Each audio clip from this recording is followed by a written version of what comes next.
Aujourd'hui, on va creuser un peu les sources qui comparent le levain naturel et la levure industrielle. Oui, un sujet passionnant. Le pain, c'est la base, hein.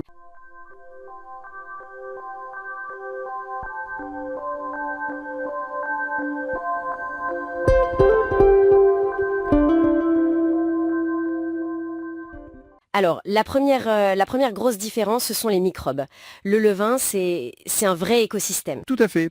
On y trouve des bactéries lactiques, les fameuses BAL, des levures sauvages différentes de la levure de boulanger. Et même des bactéries acétiques, les BAA. C'est ça qui donne ce petit goût un peu vinaigré parfois. C'est ça.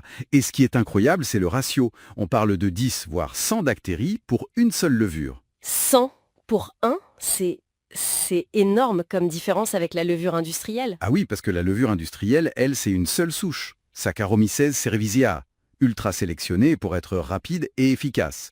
Une monoculture en gros. Une armée de microbes variés contre une championne solo ultra spécialisée. Et ça, cette diversité dans le levain, qu'est-ce que ça implique concrètement? Bah ça change tout.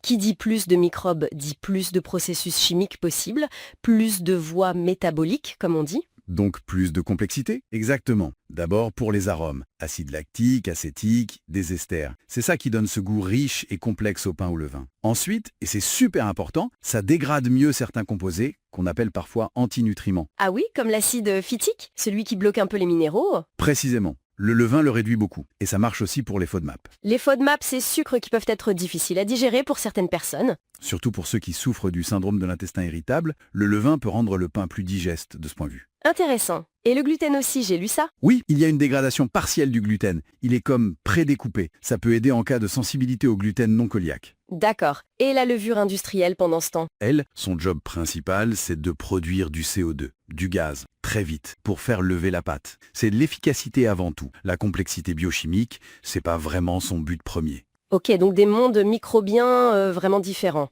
Et ça se voit dans le temps de fabrication, j'imagine, hein. Ah oui, c'est le jour et la nuit. Le levain, ça demande du temps, une fermentation longue, 6 heures, 12 heures, parfois même 24, 48 heures. Waouh. Et la levure industrielle? Beaucoup plus rapide. Ça peut être prêt en 30 minutes, 1 heure, 2 heures maximum. Et ce temps long du levain, c'est ça qui permet toutes ces transformations dont on parlait? Exactement. Le temps long et la diversité des microbes, c'est le duo gagnant pour transformer la pâte en profondeur. On a parlé des arômes, plus de 540 composés volatiles identifiés, c'est fou. La levure industrielle, elle, produit surtout du CO2 et de l'éthanol. Les arômes sont plus simples, moins nombreux avant cuisson. Et pour l'acide phytique, du coup, cette dégradation, elle est vraiment significative. Oui, les études montrent qu'on peut avoir plus de 90% de dégradation dans certains cas. Ça libère le fer, le magnésium, le zinc. Ils deviennent plus disponibles pour notre corps. C'est l'acidité du levain qui aide à ça? Tout à fait. Le pH baisse entre 3,5 et 4,6 environ, et ça active les enzymes, les phytases, qui dégradent l'acide phytique. Super intéressant pour l'assimilation des minéraux. Et pour les FODMAP, c'est le gluten. Cette fermentation longue, elle est cruciale. Absolument. Pour réduire les FODMAP, il faut vraiment une fermentation longue. On parle de 8 à 24 heures minimum selon les sources. C'est pour ça que tous les pains au levain ne se valent pas sur ce point. Ah, important de le noter. Et pour le gluten? Pareil, le temps aide à cette hydrolyse, cette découpe partielle. Ça le rend plus digeste pour les personnes sensibles non cœliaques. Mais, je le redis, c'est capital. Oui. Ça reste un pain avec du gluten. Il est juste pauvre en gluten, si on veut. Ce n'est absolument pas pour les personnes cœliaques. Bien noté. Distinction très claire. Et on parlait aussi d'impact sur le sucre sanguin, l'indice glycémique. Oui, l'IG du pain au levain est en général plus bas que celui du pain à la levure. La réponse glycémique est plus douce, plus étalée. Et ça, c'est dû à quoi? Aux acides organiques produits pendant la fermentation et aussi à la formation d'amidon résistant, qui n'est pas digéré comme du sucre rapide. C'est un plus, par exemple, pour la gestion du poids ou en cas de diabète. Logique. Et la rapidité de la levure industrielle ne permet pas ça. Non, pas au même degré en tout cas. Bon, on a parlé microbes, temps, nutrition.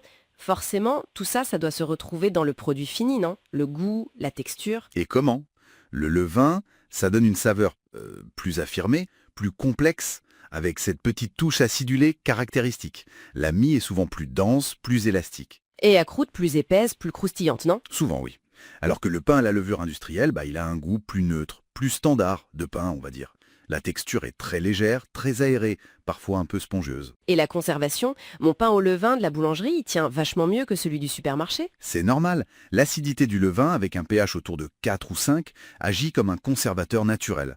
Ça freine le développement des moisissures. Ah d'accord. Et certains composés produits par les microbes ont aussi des effets antifongiques. Le pain industriel, lui, a un pH plus neutre, proche de 6.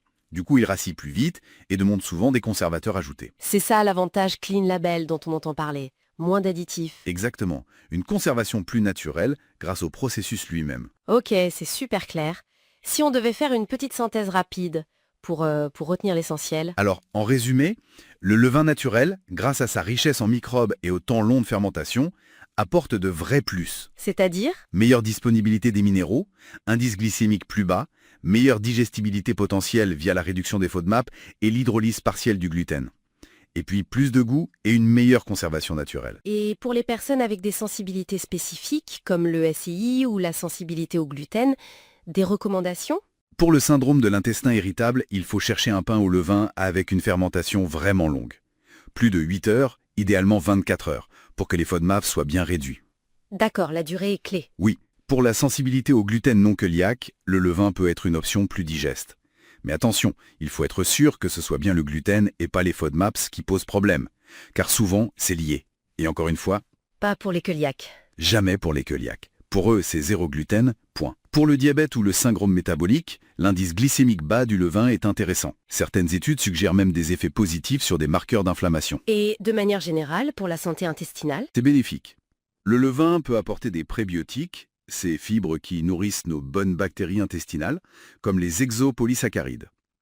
Il améliore l'accès aux minéraux et pourrait même augmenter certaines vitamines du groupe B, comme les folates. Pas mal.